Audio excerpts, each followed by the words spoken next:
everyone.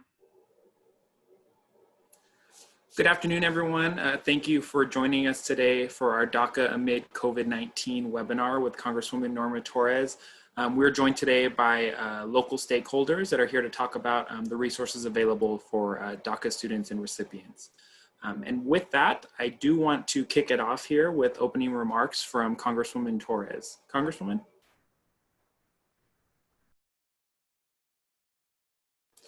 Congresswoman, I believe you're muted.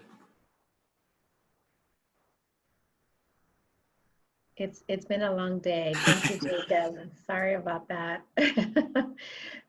Once again, good afternoon, everyone, and thank you for joining us today. These are absolutely turbulent times as a result of the coronavirus. The fact that our very character as a nation of immigrants is under attack from our own president only adds insult to injury. President Trump is unquestionably the most anti-immigrant president any of us has experienced in our lifetimes.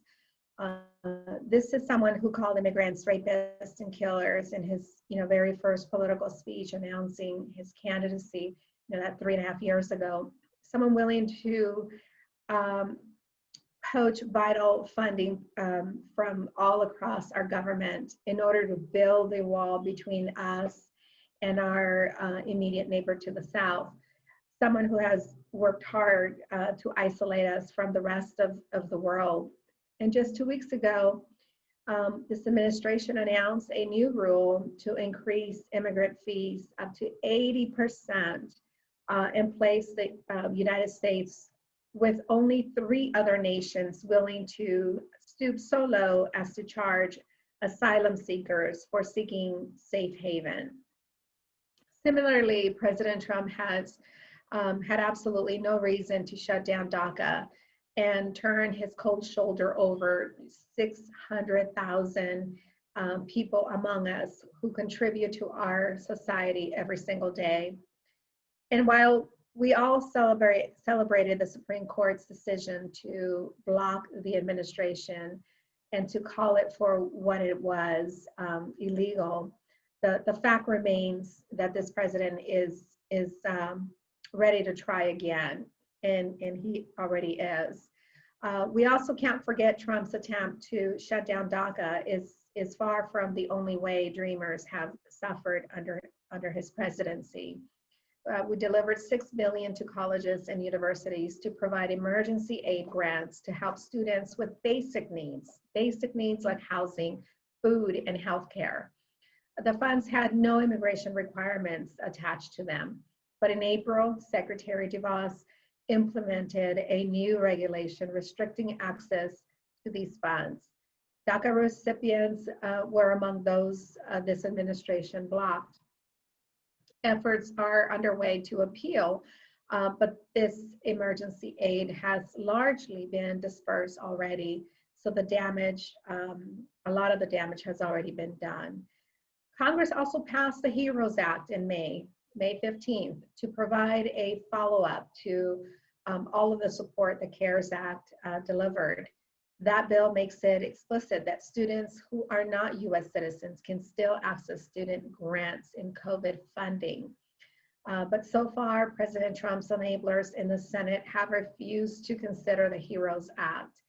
I'm sure many of you are aware that these negotiations are at a standstill right now. And we've seen President Trump issue executive orders to cover up his failure of leadership, executive orders that really are meaningless and are not going to help this situation.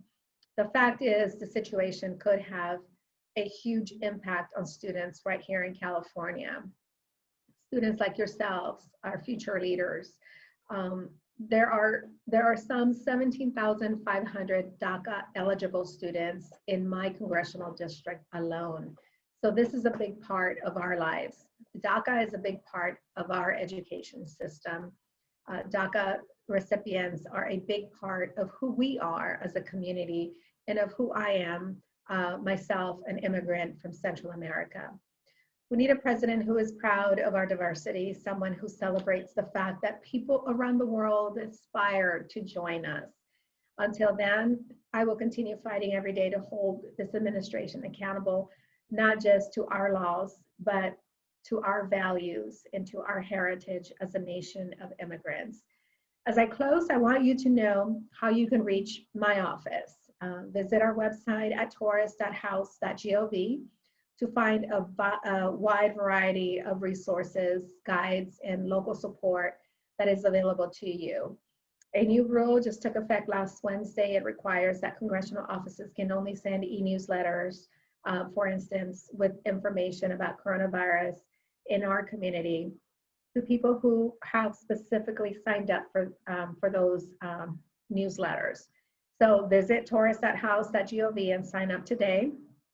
And remember that you can always call us at 909-481-6474. Thank you again, and I'm eager to hear from all of you as to how you are continuing to help our DACA students. Great. Thank you so much for that, Congresswoman. Before we move over to our first speaker, I just want to make an announcement. If you do have a question for any of the panelists or for the Congresswoman, feel free to submit it in the chat box or the Q&A box to the right-hand side of your screen. We will get to those questions near the end of the program. So with that, I do want to move it over to our first speaker, Shanette Nicole Madayeg, who is the residency coordinator in the Office of Admissions at Cal Poly Pomona. Shanette, you have the floor. Thank you. Hello, everyone. My name is Shanette Nicole Madayeg, and I am the residency coordinator for the Office of Admissions at Cal Poly Pomona. And I'd like to talk to you today about AB 540. Do we have the slides available? Okay, which is actually called the California Non-Resident Tuition Exemption Request. Next slide, please. So AB 540 started not a couple of years ago, but years ago. And it included for students who were either undocumented or US citizens who come from another state, who have done 3 or more years of attendance in a California high school and have graduated. And this exempts them from paying the non-resident tuition fees. After that came Assembly Bill 2000, which also evolved to include the California elementary schools, the middle schools, and for students to have 3 or more years from a K through 12 school. Then we had Senate Bill 68, which moved to include, it expanded to include attendance for those who attended a community college and adult schools. Next slide, please. So who are the people who are eligible? US citizens, permanent residents, undocumented students, also students who are certain visa holders. And the requirements include attendance, graduation, and a signed affidavit.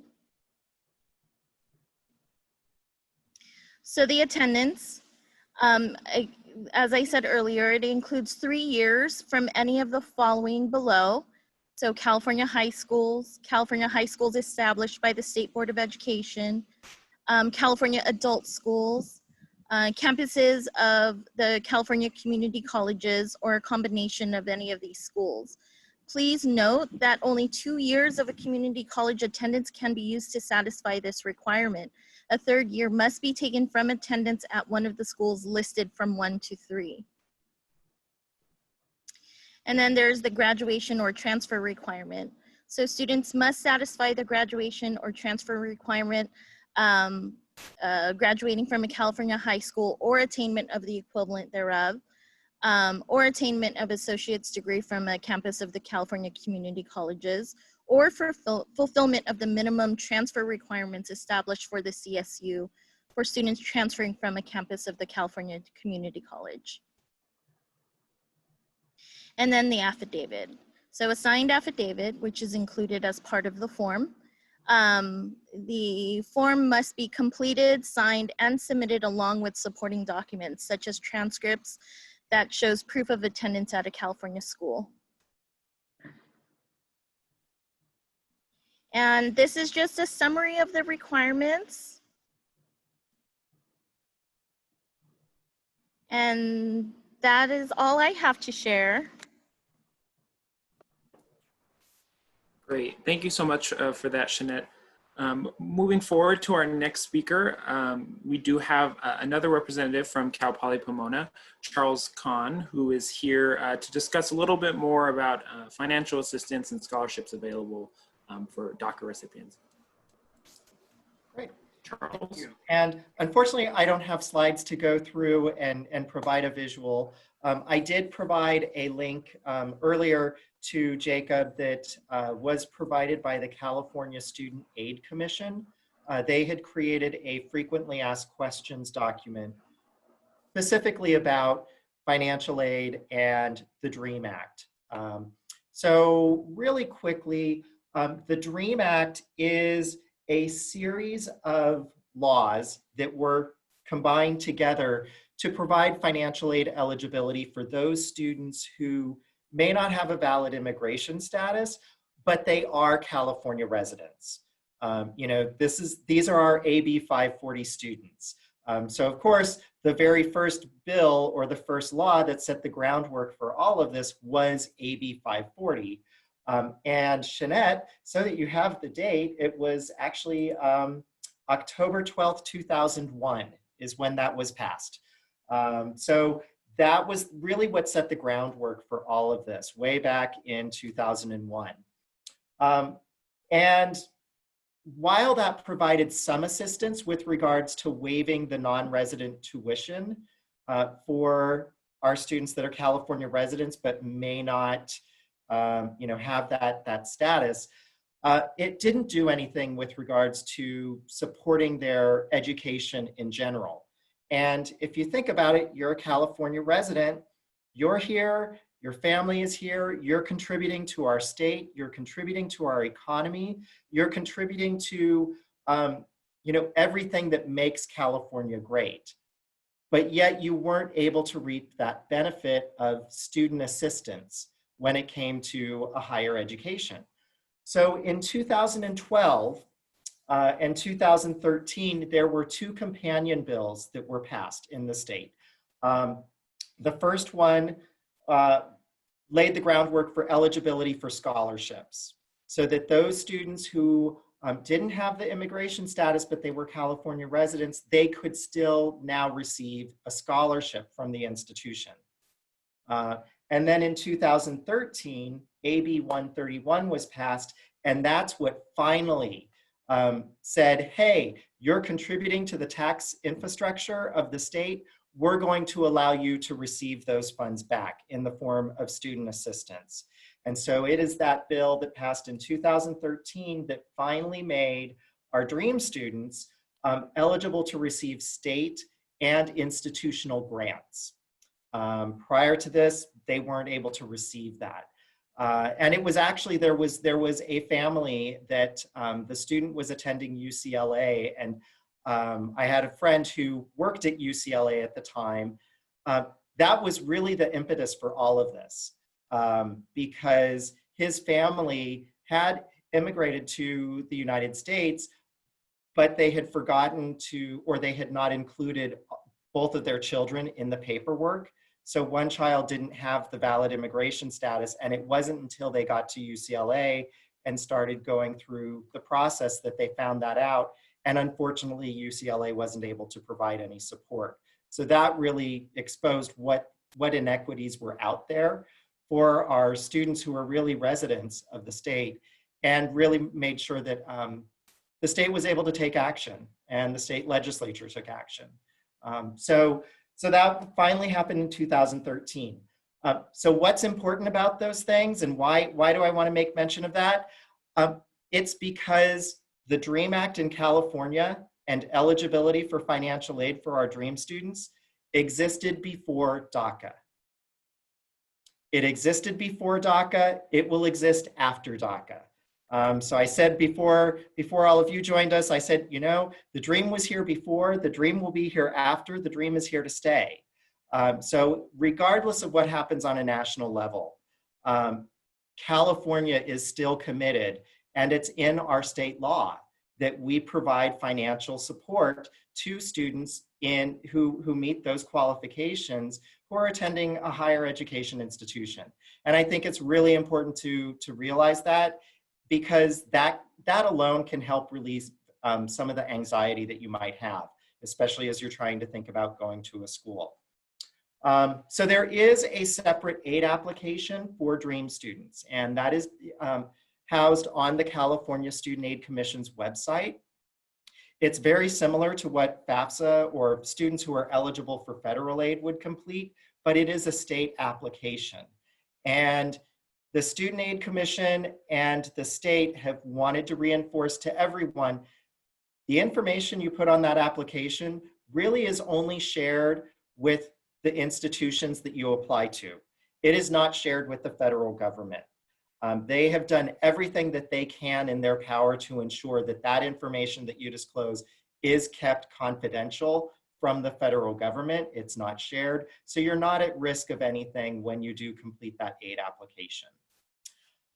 So the aid application across the state, the two important things to remember are, number one, it becomes available every October 1st. Number two, the priority filing deadline is March 2nd. And it's really important to make sure that you get your application in by March 2nd, because if you miss that deadline, you miss your eligibility window for state financial aid. And most of the institutions also have that same deadline. So if you end up missing March 2nd, it ends up, you know, you unfortunately potentially cost yourself a lot of money. At the Cal State University system, you know, our tuition fee, the system-wide tuition fee is about, it's just under $5,800 a year. And so if you miss that March 2nd filing deadline, you've cost yourself, you know, almost $5,800. So we don't want that to be the case. We want all of our DREAM students to make sure that they file on time, file early, so that we can help you and ensure that all of your paperwork is in and you're eligible for that funding, because you are an important part of who we are as institutions. You're what make all of us great, and you're what makes our state great. So we want to make sure that you have the support just as much as any of our FAFSA filers do. The two tips with regards to filing, other than the deadline, number one is make sure that regardless of the school you're going to, as soon as you start your process with them, you do submit that AB 540 or non-resident tuition exemption form with the school. Because without that being on file and approved by the campus, the school's not able to determine your eligibility for aid. So those two things have to happen pretty close to one another, so that we can make sure to determine your eligibility and get that out to you. The second thing, and what ends up catching a lot of students, is the name that you use on your DREAM application. There's a lot of people who have multiple parts to their name. And as a result, you may have a really long name and it might not fit into all of the spaces that you're provided when completing the application. It's really important to use the same exact name and the configurations of your name on your admission application that you use on your DREAM application, because the school is going to have to look for an exact match on your name as well as your date of birth. And if those two things don't match, they're not able to load your application typically. So you want to make sure that you do have, you use the same name. And if your name gets cut off on the DREAM application, that's okay. Most of the schools throughout the state have a process built in so that it recognizes that the name isn't matching simply because it got cut off. There wasn't enough space. So those are my two big tips really with it. Definitely make sure you fill out the DREAM application and make sure you do it by March 2nd, and keep those tips in mind. That frequently asked questions from the Student Aid Commission is really beneficial and really helpful. So definitely make sure to take a look at that. I do want to give a special plug to Cal Poly Pomona really quick, if that's okay, Congresswoman. You had mentioned about the CARES Act, and when the federal government passed that, and Betsy DeVos and the Department of Education excluding the DREAM students from eligibility for that. One of the things that I'm incredibly proud of our campus in particular, and President Coley here at our campus, is that she recognized, regardless of immigration status, all of our students were impacted by COVID-19.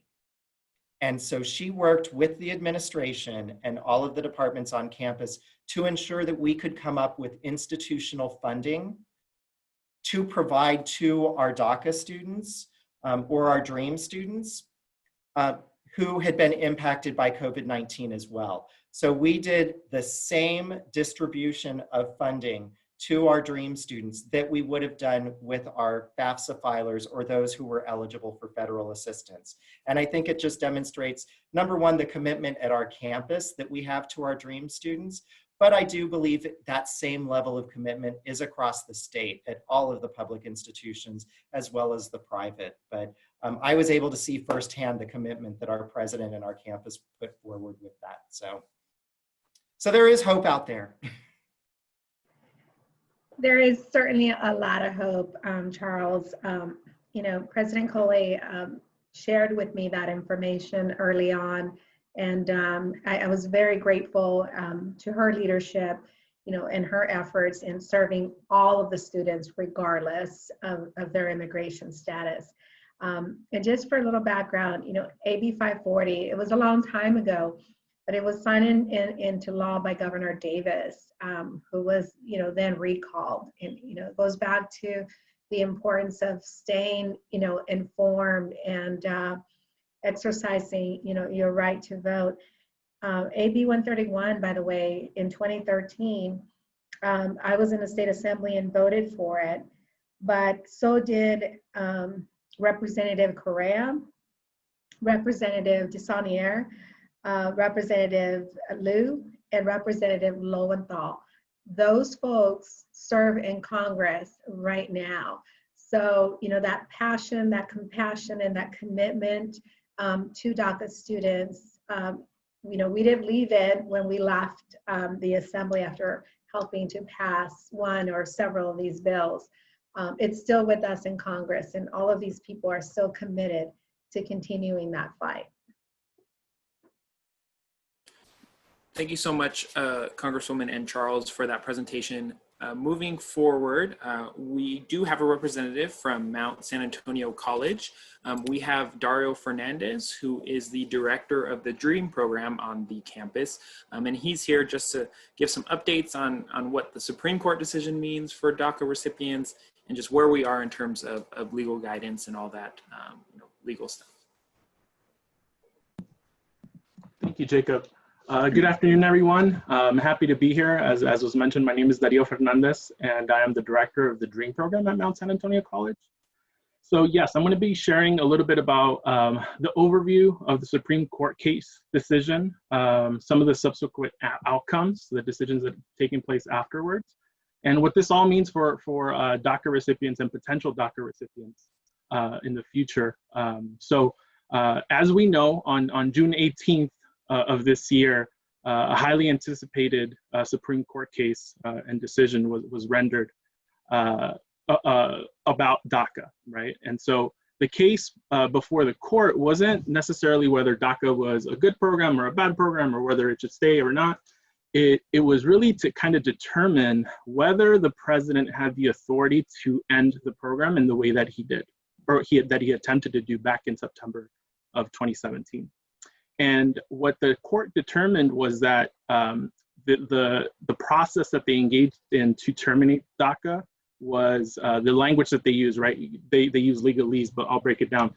Administratively defective, right? That they didn't follow the appropriate process or protocol It was arbitrary and capricious. There wasn't any real credible rationale as to why they would be ending it in the way that they did.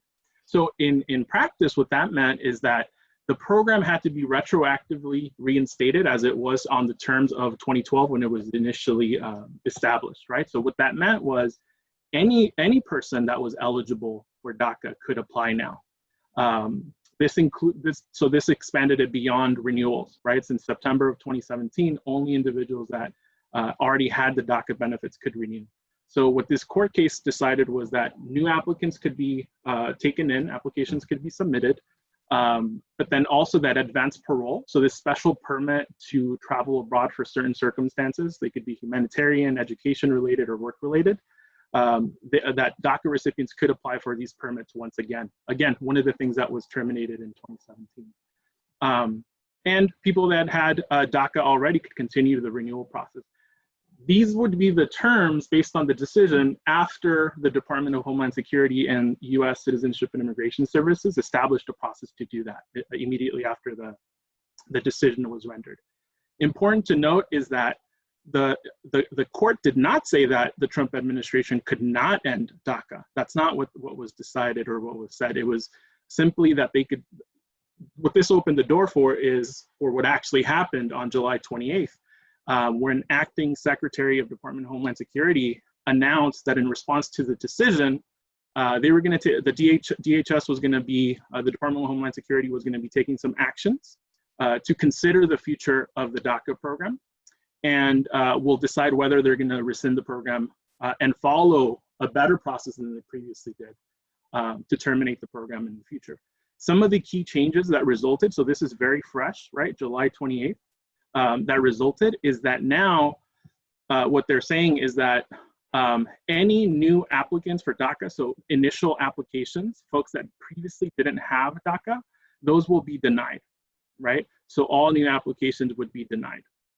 And they would also begin rejecting any new or pending requests for advanced parole, except in certain circumstances that were very exceptional, right, humanitarian in nature. And that's always at the discretion of the officer taking on the case, right? So I think one of the most challenging parts of it too is that the renewal of the DACA status as part of this guidance was that now instead of a person that submitted, a DACA recipient that submitted their renewal application after July 28th, now that renewal is only going to be for 1 year instead of 2 years, okay? So in theory, the same fee would apply, the $495 would apply. But if you really think about it from the perspective that now during the 2-year period, that person has to pay that fee twice, essentially the DACA renewal fee doubled, right? Because now you have to pay that twice in 2 years, the same term that you previously had.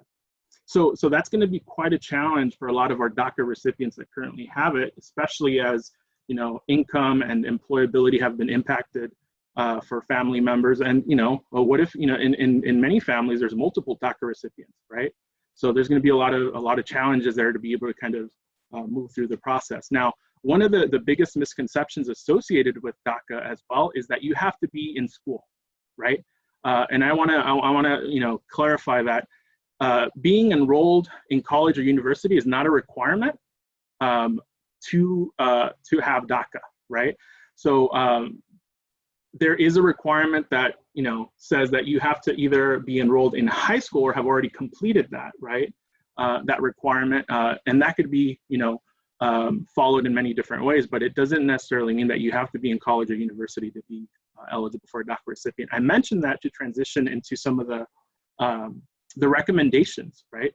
Renewals are still encouraged, right? And even folks that might have, you know, been wanting to apply as first-time applicants, it's still encouraged for those folks, we're still encouraging those folks to meet with the trusted legal service provider, have their case screened legally, right? Because what we found is that there are studies out there that show that anywhere between 12 and 14% of DACA eligible folks are eligible for some other form of immigration relief. And because a lot of the times in our communities, we don't have access to free legal services or trusted legal services, it becomes difficult for us to kind of have that access and get legally screened. So that's an important part of any individual that's looking to benefit from from a potential change in the DACA policy in the future or any other, but in general, right, to be able to have access to be legally screened. So the other part of this is that, you know, as we know, what happened in 2017, there was a series of legal challenges. And in certain cases, that opened up windows of time to apply. So folks that were going to apply for the first time, we're still encouraging you to meet with the legal service provider, to gather your documents, get all that documentation in order, because if there is an expansion or an opportunity, a window of time for you to submit your application for the first time, it's going to be very critical that you have all those documents already collected and have met with an attorney or legal service provider to ensure that that moves forward. And if you're a student at the community college, at the CSU, at the UC system, and even at some of the private colleges and universities, there are legal services available for you that are free and that are reputable and trusted by the community. Thank you. Great. Thank you so much for that presentation, Dario. Our last panelist for today is Nahaira Valdovinos, who is the youth coordinator at the Inland Empire Immigrant Youth Collective.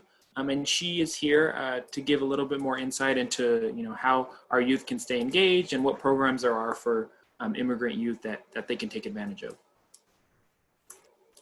Thank you, Jacob, for that introduction. And thank you, everyone, for, you know, sharing all this important information to the community. I know as someone who is also under DACA, and, you know, even prior to DACA, those resources were really critical for me as a youth. And spaces like IOIC actually are kind of like the biggest, I guess, game changer for undocumented youth, is to find a safe space. As you can see, our mission statement is still the same since our I guess, creation or inception in 2010 as of the organization. So over 10 years, this mission statement still stands because it's true to us and true to our core. So the IOIC, or Inland Empire Immigrant Youth Collective, is an undocumented youth-led organization. So it's an organization that has services and programs for undocumented youth that are created by undocumented youth, because we really know, because we are the ones who are experiencing the issues, and we're the ones who know really what we need in support, you know. So we just sometimes, you know, what we've noticed is that we've never been asked, we've never been on the, you know, table to make these decisions. And now IYC does create that space to really have youth come into, you know, all the identities they have, and really, you know, use these identities as a way to thrive and to really become empowered. So next slide, please.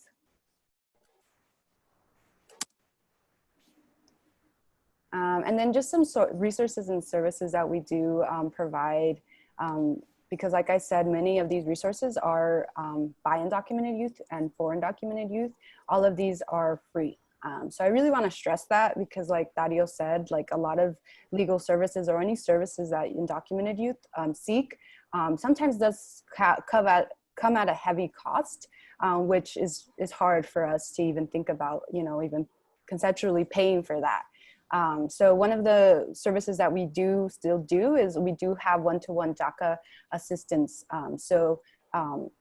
We do help with renewals when it was renewals, and now we are still, like Dario said, we are preparing our initial, or youth who would qualify for DACA, and preparing that initial application, searching for those documents. So, and we also are going to provide scholarships, or we do continue to provide scholarships for various, either for DACA or for other, you know, other reasons. And we also have Know Your Rights workshops, because we know that knowledge is power. And for folks who don't qualify under DACA, it's still really important to know what you have, what rights you have, in order to navigate, you know, the environment at more of an ease, you know, and to feel empowered at the same time, knowing that when you go out, just because you're undocumented doesn't mean like your rights are just thrown out the window, you know.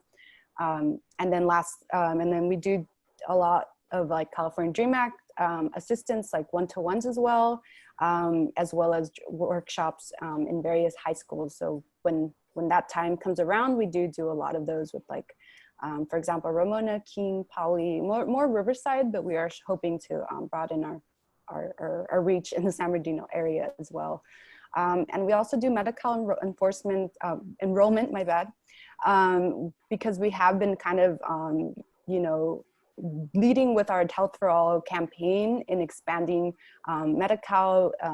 First it was just emergency, and now it's just, and then it was healthy kids, and now it's young adults. So now we're just continuing to dissipate that information, as well as letting folks know where to apply, because we know that health is kind of like the #1 priority for us, because we know that kind of encompasses the whole experience as being undocumented, is because you have stress from immigration policies, stress from financial, you know, lack of finances, and then X, Y, and Z, and that really puts a toll on our body, mentally, physically. So that's why we really try to push for those folks to look into Medi-Cal.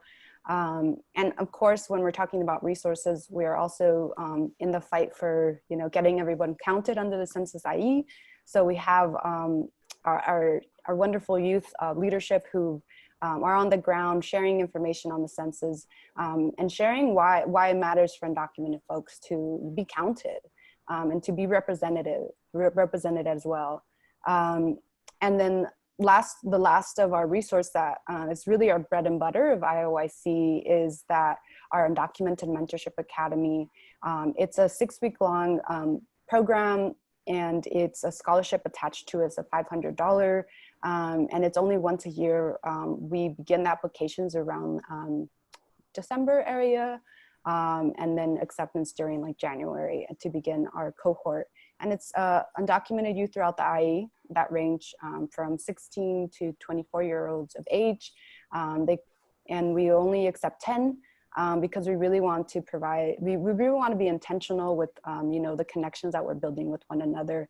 And it's the most important factor about this program is the mentoring aspect, because they are able to, one, find a space where they feel heard and seen, as well as find a mentor who has also been undocumented and has already gone through those challenges and can help, you know, guide them in whatever personal and professional goals they may have for themselves.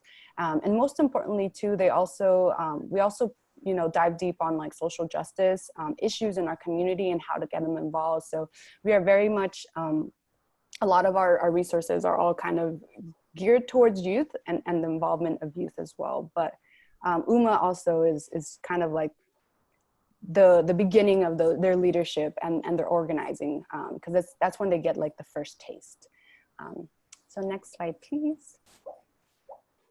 And then so IOIC, just kind of give you a preface, IOIC has been on the forefront for DACA. I mean, when we first began our work, it was mainly advocating for the DREAM Act, the federal DREAM Act, and that unfortunately failed. And then we switched our gears and focused on pushing for DACA. And so with that, we continue that work, and that, you know, the energy we have behind sharing information and sharing resources.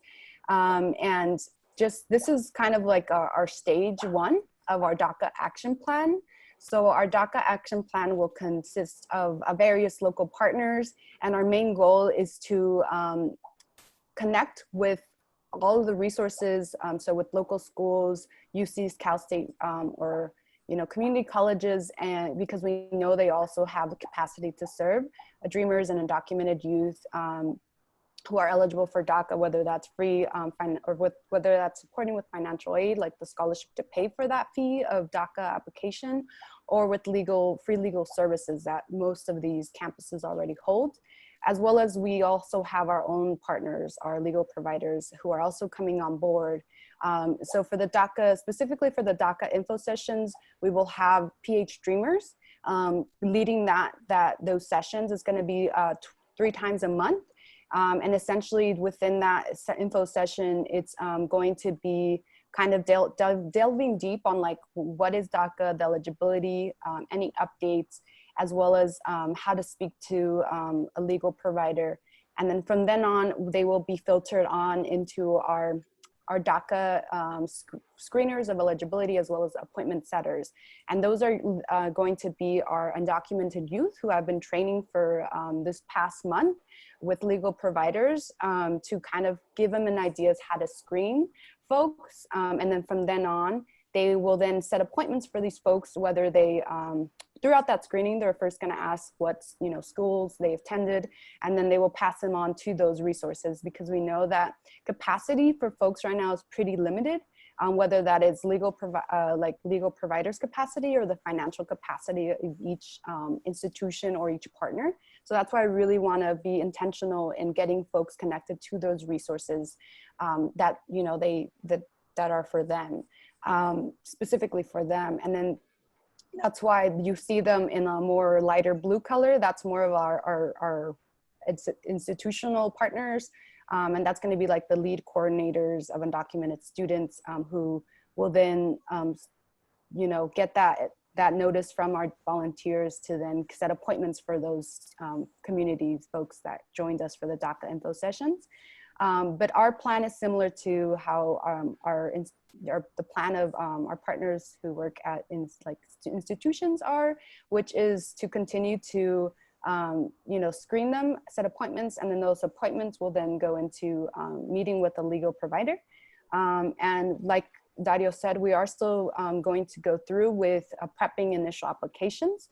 And that's why we're going to be, this aspect's pretty critical, the check-ins with monthly or bi-weekly check-ins with those folks we already connected with, to ensure that when that window opens up, that they have all those documents ready and that they can submit. So that's kind of our phase one, and it's going to keep evolving as we work through it. So if you want to get involved, next slide, please. I really welcome you to join our info sessions. They're already started.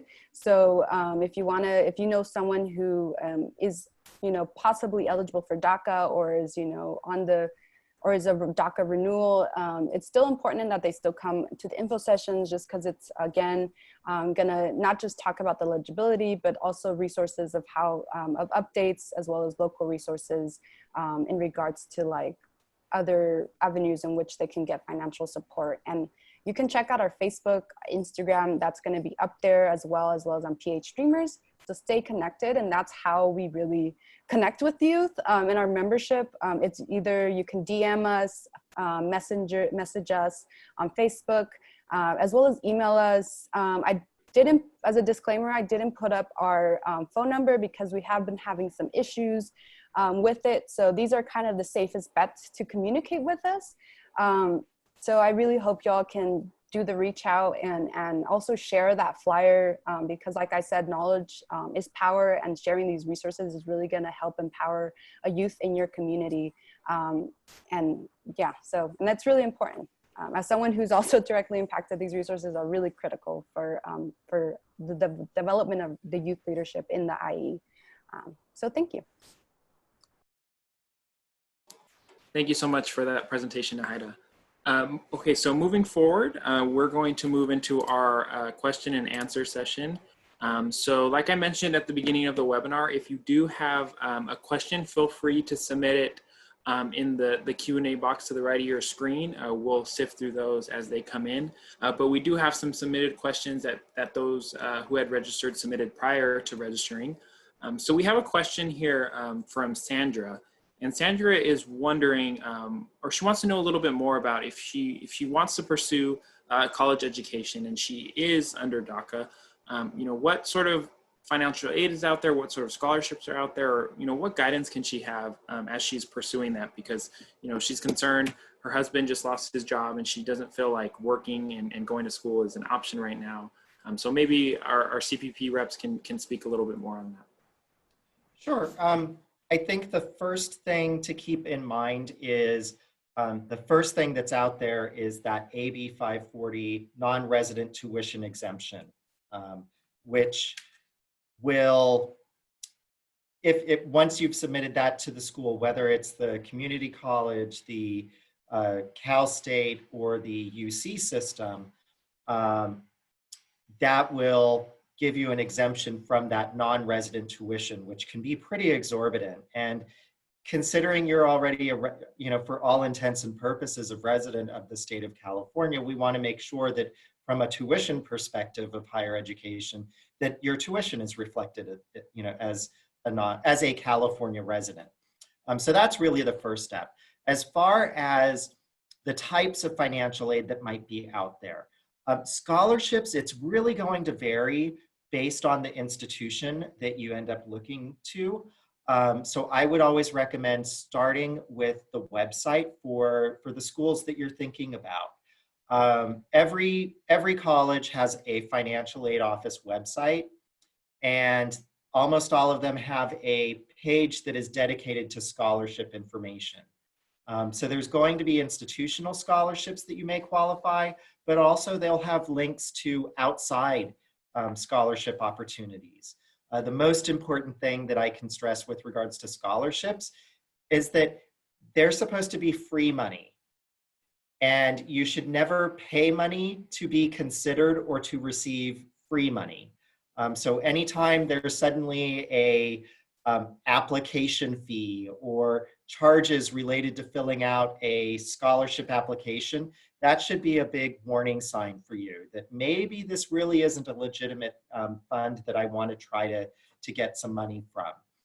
And if you're ever in doubt, reach out to the financial aid office at the school and say, I'm really concerned, or reach out to the different community leaders and say, I'm concerned, I found this scholarship, it sounds like it might be a great thing, but they're wanting me to pay some money to be considered. And what is your background? Do you know anything about this company? And any of the aid offices, I think any of the community support organizations, they will, if they're not aware of it, they will try to do some research and find out for you, so that you don't end up getting into a situation where you've used some of the resources that you have to pay for something that really isn't something that's necessarily viable or on the up and up. So that's scholarships. It really depends on the institutions, but almost universally, they're going to want you to have filled out that DREAM Act application with the Student Aid Commission. So always make sure to fill that out. What you get considered for once you've filled out that application, it makes it so you're eligible to receive funding from the state. So the Cal Grant is the biggest source of funding from California State, and that helps with regards to covering the system-wide tuition that's charged at either the community college level, the CSU, or the UC. Each one of those branches of our public education has a specific tuition that's system-wide. It doesn't matter the campus. So that's the first piece, and that can be pretty significant. The second thing is each of the different groupings of our public education system has their own institutional tuition grant. So at the California State University system, it's called the State University Grant. And again, that covers the tuition fee. So if you're not eligible for a Cal Grant, you may still be eligible for the State University Grant. At the UC system, they have a similar institutional system-wide grant that helps cover their tuition. And then at the community college, it's the Board of Governors fee. And so you'll often hear it referred to at the community college as the BOG, and that stands for Board of Governors. And just keep in mind, every one of the institutions has their own version of the tuition fee. So each of the different institutions has their own version of what can help cover it. So those are really the biggest sources of funding. But you do need to fill out that DREAM Act application first to make sure that you can be considered for the greatest sources of funding. And then I do know that the CSU and the UC system also are eligible for the middle class scholarship. Again, eligibility for that is determined by the Student Aid Commission, but if your income or your resources put you above the threshold for the Cal Grant, there is the potential that you could still receive the middle class scholarship. But again, that requires filing by March 2nd. And then there is also for those two systems, the UC and the CSU, what's called a California Dream Loan. And that is a subsidized loan program. So there's no interest being charged while you're in school or for 6 months afterwards. It was actually modeled after the federal subsidized loan program. And it's only for those two systems, but it follows the same interest rate structure. It's fixed while for the life of the loan. So the interest rate that was in effect when you borrow it, there's no fees associated with it. It's really just once you go into active repayment that you would be responsible for the interest. But while you're in school, it's an interest-free loan. And you know, that a lot of times that can really help make the difference with providing you access to some of the funds that you have. You know, you may have some grants or scholarships that you're receiving, but there's still just a little bit of a gap for maybe your books or transportation or some of your other expenses. And just borrowing a small portion of that loan may be enough to help close that gap so that you are able to concentrate on your academics and really be successful with them. So yeah, the state has done, you know, this state in particular has done a phenomenal job at really developing a support system for students who fall under the DREAM umbrella. And I think it's, you know, I've not personally been involved in the creation of any of the legislation or any of the programs. I'm thrilled that we have the Congresswoman with us, you know, today, but I do think that it has demonstrated at our state level, there has been such a commitment to all people who are residents of the state of California and recognizing the importance that they all play and that they should have equal access to education. So I'll stop. Thank you so much, Charles. We do have another question from a registrant, and they are expressing sort of hesitation about the renewal process. So, you know, there's discussion about, you know, you have to renew at the right time, or, you know, there's a certain timeline to when you should renew. Maybe Dario or Nahida, maybe you can give more insight into, you know, when's the appropriate time to renew? Should people be worried about being able to renew? Yeah, maybe I could start, and Nahida, you could add some of the updates that you might have. I understand the confusion because it's been a moving target, right? Based on everything that's been going on. If you look on the website, it says, you know, between 150 and 180 days, right, to renew, which is equal to, you know, 5 months, 6 months, right, in advance of your expiration. But when, in the last couple of years, the guidance from a lot of the advocates in the organizations that are doing the legal guidance has been, if your DACA expires within the next year, go ahead and renew. Renew because, you know, knowing that, you know, it might impact your eligibility timeframe, but at times they might just accept your application, hold on to it until you reach that 150, 180 days, and then they'll renew. But the good thing is that you would already have it in the system as accepted. You would have a receipt, notice of action. So I think moving forward, as things continue to change and as things continue to be fluid, my best bet is to seek legal guidance, legal advice, so that they could give you the most updated information as to when you should submit your renewal. Knowing that that's going to be a moving target, right? So if, you know, you have friends that might have DACA and they're renewed in a certain period of time, know that it might be different for you based on when you're going to be submitting your renewal. Haida? Yeah, thank you, Dario. You did an excellent job. I'm just gonna echo what we've been sharing with the community because we have been getting a lot of messages from Facebook of like folks like being like, I'm scared, like what's going on, confusion, all valid. I know as someone who's directly impacted as well, I felt that too. So what we're saying to our folks is that if you do expire within this year, please renew as soon as possible. And if you need financial support or legal support, please connect with us because we have those resources available.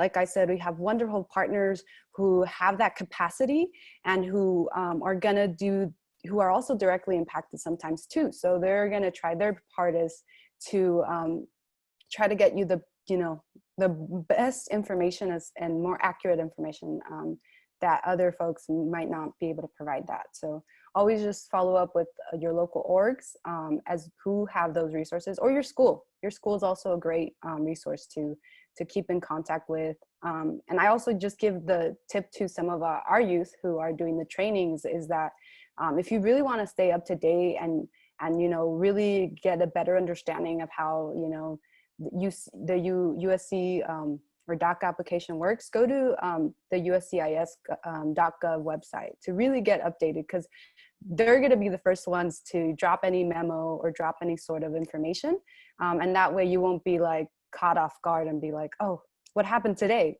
Because that's kind of the feeling that I think a lot of community members are feeling, is that every week is a new breaking news on DACA. So just stay connected with those folks that are going to really guide you. Really quick, I just want to jump in. I do think it's important, especially if you're in school and you're concerned about the financial component of the renewal application.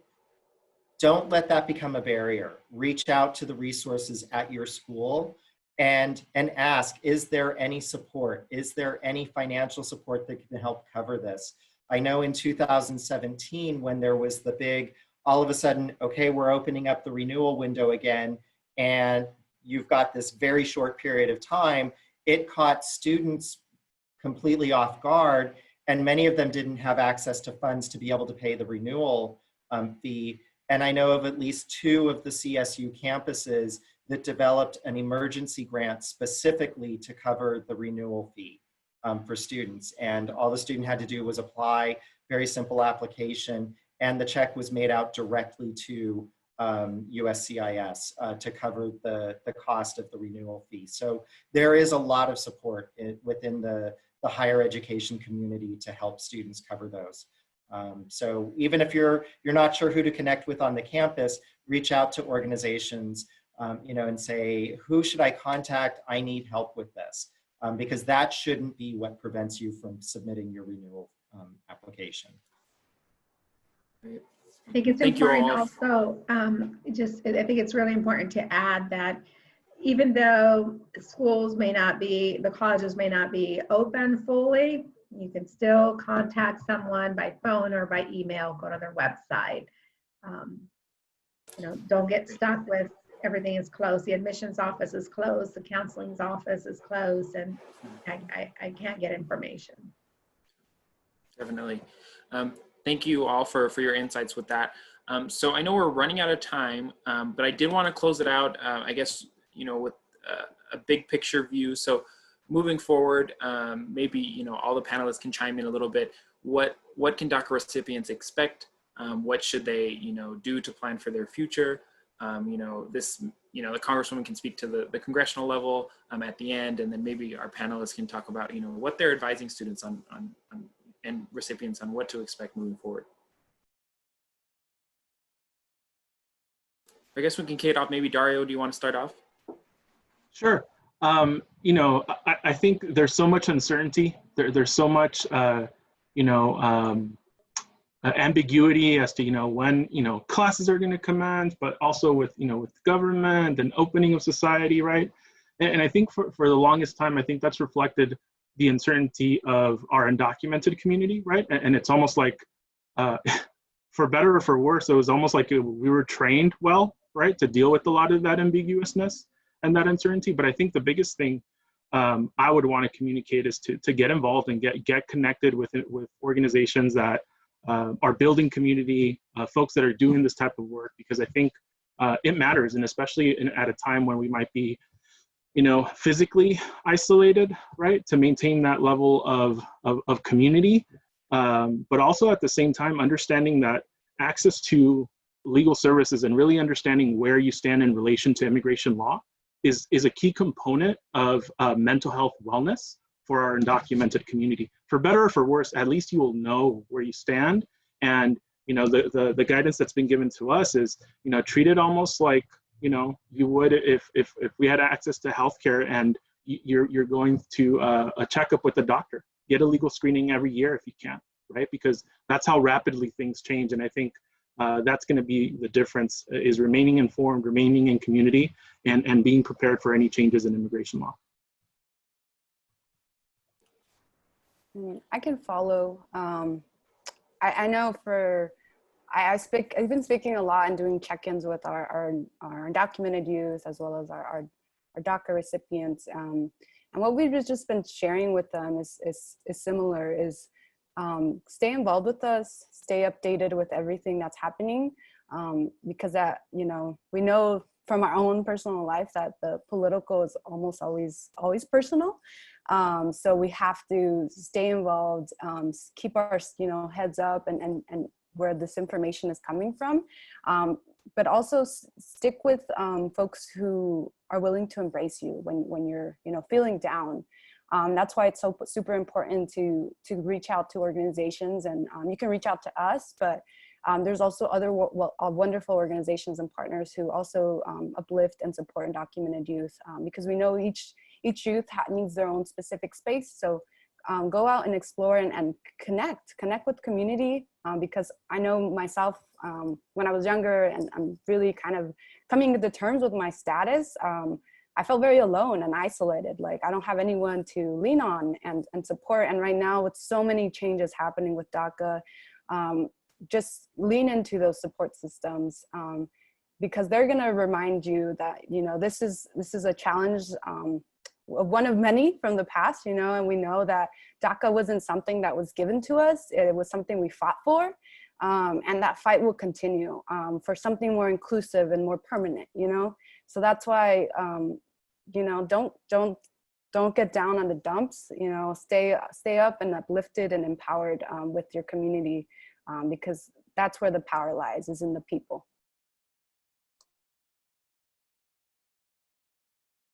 Great. I don't know if Shannon or Charles, if you want to add any last thoughts, and then we'll kick it over to the Congresswoman to give her closing remarks. I think for students who are applying for the exemption, to do it early on, especially because of the deadlines for financial aid and your DREAM Act application. Go ahead, don't wait until you get an admissions letter. Just do it after you apply for admissions, basically. I think the earlier you get that information in, the earlier we can move forward with your DREAM Act application.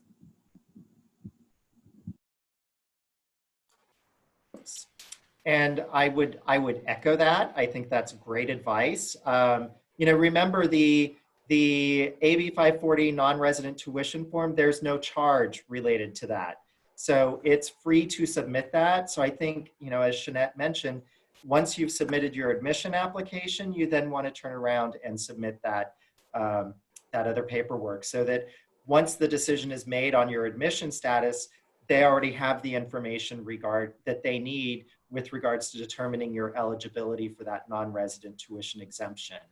And that in turn, since you will have filed your DREAM application by March 2nd, then that gives the financial aid office the opportunity to very quickly turn around and provide you with an estimate or with a final aid package, to quickly determine your aid eligibility and get the information to you, so that you're able to look at what the remaining resources are or where there may be some funding gaps.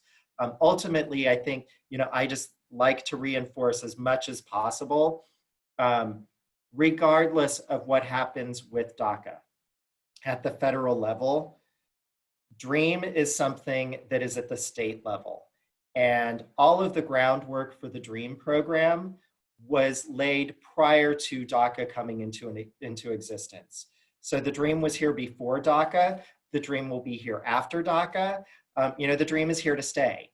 So I know it's hard to be calm and feel reassured when there's all the craziness going on and you hear things with the uncertainty around the DACA program. But keep in mind, from a higher education perspective, we are here to support you, and we will continue to be here to support you, because, as I've been saying throughout, you are such an essential part of who we are, and you are part of what makes all of our institutions and our state great.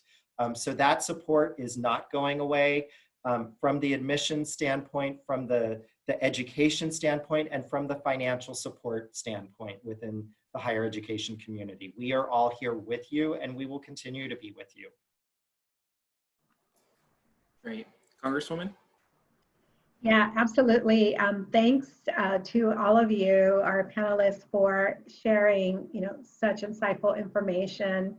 And thank you for the work that you are doing every single day with these really important students and leaders in our communities.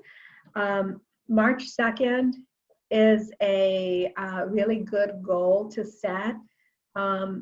Keep your spirits up, get your documents, all of that information that you need in order. And, I am going to work really, really hard over the next couple of months to ensure that March 2nd of 2021, that we will be having a different conversation center around not DACA, but living the dream, that you had, that your parents had for you, and really developing, a future here in the US that is set in stone, that is not going to go away, by the next administration or the next administration after that, because you are true Americans, and Americans in every way except in paper. So thank you again to all of you. I will also keep my hope up high and high energy because there will be, a lot of, a lot of nights of a little bit of sleep, but I think we have come this far, and we will make this right for all of you. So thank you for joining me today. Rafael Trujillo from my office, thanks for working so hard to bring this together. And Jacob, also thanks for being our logistics guy. Take care. Thank you, everyone, for joining us today. Bye.